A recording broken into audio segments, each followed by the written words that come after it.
If you have a pear-shaped body and you think that you can't wear t-shirt dresses because they just don't work with your body, I have some good news. The problem is not your body, but it's the dress. And there is one little tweak that you can do when designing the pattern that will do absolute magic. And to be very clear, I'm not talking about those fitted dresses. I'm talking specifically about plain t-shirt in the form of a dress. The biggest issue with standard t-shirt dresses is that they're cut as a straight tube, and this might work on some bodies. However, if you have larger hips, it's an absolute disaster. If you want it to fit nicely around the top, it will probably be way too tight around your hips and it will look very strange. And then you think, okay, I'm gonna base it around my hips, my widest area. You do that, and now suddenly you have a lot of bulk of fabric at your top and at your waist, and at the hips it still looks kind of messy. It just doesn't look nice. And maybe you try to tie a belt around it, but it still doesn't do the job.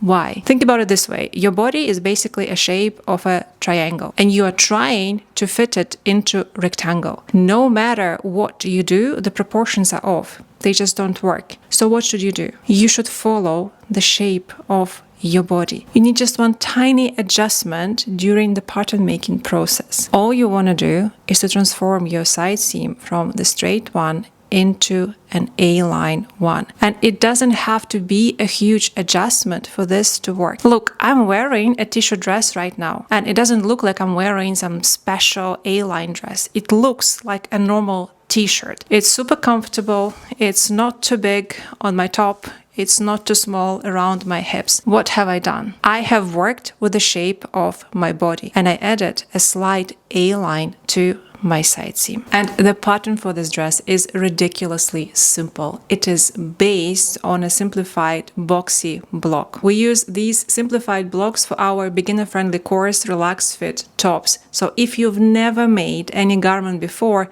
this could be a great start. And now let me show you how I used my custom block to design a pattern for this dress. How to make a pattern for a simple boxy t-shirt dress that works with larger hips. Both for the front and back of my pattern, I'll be using my simplified boxy block, and the first thing I'm doing, I'm copying exactly as it is. Next, I decide on the length of my dress. Let's say something like this.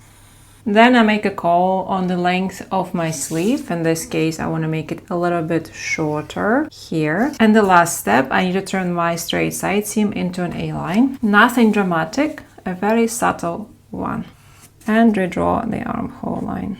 Final part here, I need to lift up my hemline so that I hit 90 degrees angle here. And that's it, I can cut out my pattern. This neckline will be for the back and this one will be for the front. Otherwise, the patterns are identical, both front and back. Here is the center, here is the grain direction. The last bit here, when I stitch my shoulder seams and I'll have access to the entire neckline, I will measure it and then I'll cut a strip of fabric about 20% shorter than the neckline to make a trim so that it sits nicely around my neck, and that's it. You see how simple this is. Not every garment in your wardrobe needs to be super complicated. I personally love very simple, very minimal designs. And the best part is that it takes practically no time to make it. It's really quick and easy. And also, if you still have this fear of working with jersey fabric, I highly recommend starting with something like this. This is 100% cotton jersey. It means it has practically no stretch, maybe 10-15%. And no, you don't need an overlocker to work with knit fabrics. You can absolutely put it together using your usual domestic sewing machine. Just make sure to use zigzag stitches instead of straight ones when connecting details so that when the fabric stretches, the seams don't break, as well as the ballpoint needle. And that's really all I have for you today. I guess the bigger message is you don't have to overcomplicate things. Simple and even boring designs will be a much more versatile addition to your wardrobe because you actually wear them. Thank you for watching. Have a great weekend and I'll see you next Friday.